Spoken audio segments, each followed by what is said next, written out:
Hello viewers, नमस्ते। आज म एकदमै फरक अनि रमाइलो भिडियो लिएर आएको छु है, जुन सबै हाउसवाइफलाई उपयोगी छ। हाउसवाइफ मात्र नभएर यो हरेक पुरुषहरूलाई पनि उपयोगी छ है।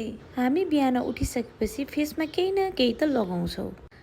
अर्ग्यानिक क्रिम होस् या केमिकल क्रिम, यी दुवै कुरालाई राति सुत्ने बेलामा चाहिँ राम्रोसँग रिमुभ गरेर सुत्नुपर्छ। हामीले रिमुभ गरिएन भने नि फेसमा रिङ्कल, चाया, पोतो, पिम्पल सबै कुरा आउँछ है त। यी सब कुरालाई हामीले फेसमा नआउन पनि दिन सकिन्छ है।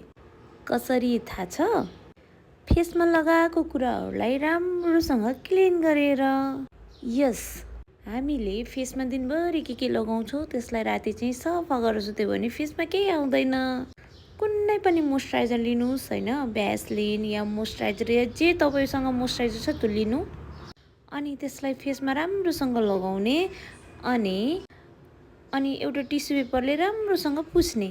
त्यस पश्चात फेस वासले मुख धुने अनि राम्रोसँग सुत्ने।